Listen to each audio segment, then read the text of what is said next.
we had a very incredible privilege as Amani Africa to work with Namibia on a precedent-setting initiative, a joint high-level panel of experts on Africa and the reform of the multilateral system, bringing together an non-state actor like Amani Africa and a member state of the African Union with good standing, which is also proud of the fact that it is a product of multilateralism, other country, Namibia.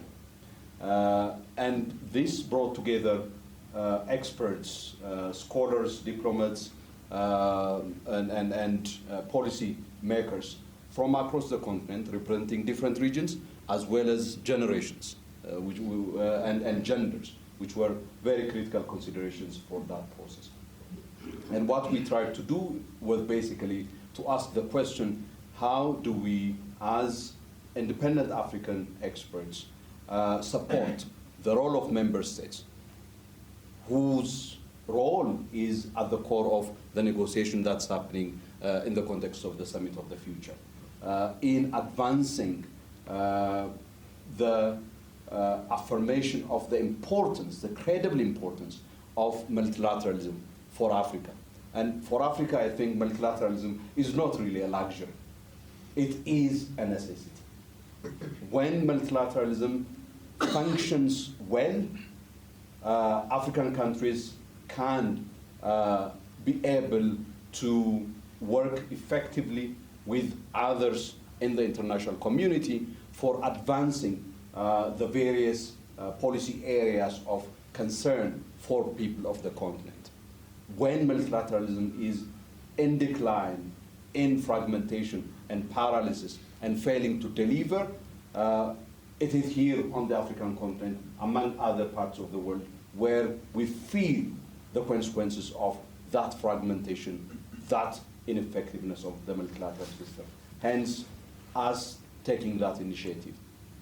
And there are a few things that I would like to say about the report, and thank you very much indeed. I also join Your Excellency Parfait in inviting you to read the report.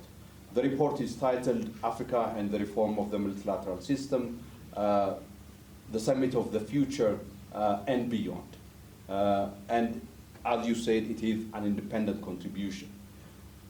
Central to the report are a few elements. I will state them and then I will add. First, we as the panel felt that the definition of the Secretary General of the current moment aptly captures the kind of challenge that we face as a human family.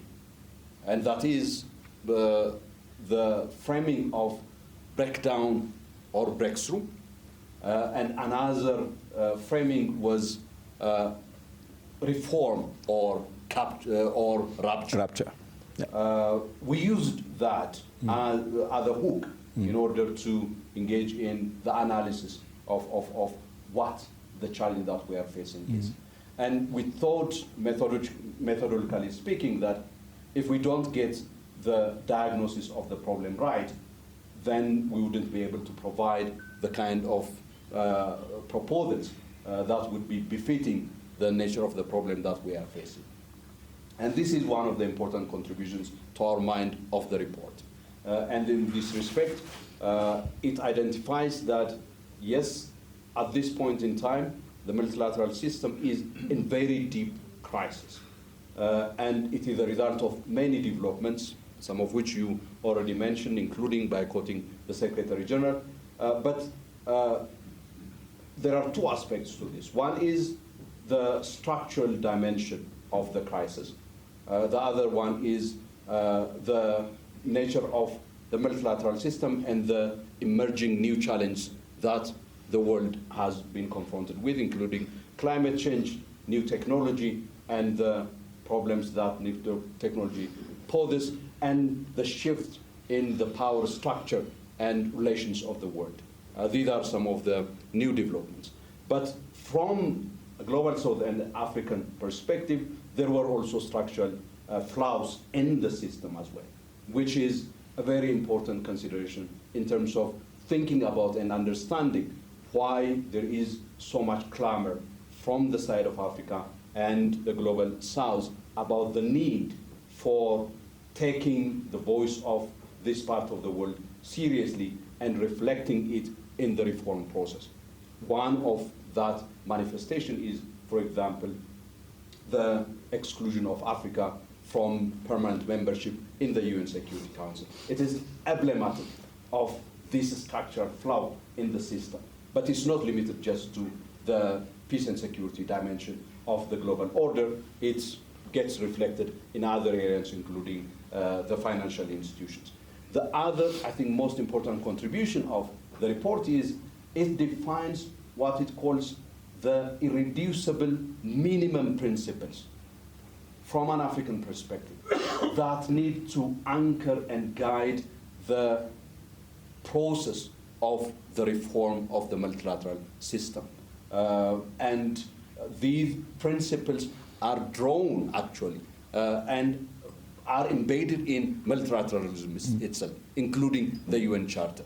What the report did is basically bring them out, put them together in a chapter on its own, and say, these, if we are serious about multilateralism and rebuilding trust in multilateralism, we need to take these principles seriously and make sure that they are reflected both in reforming the structures of the institutions, but also in the operation of these institutions, which are critical considerations.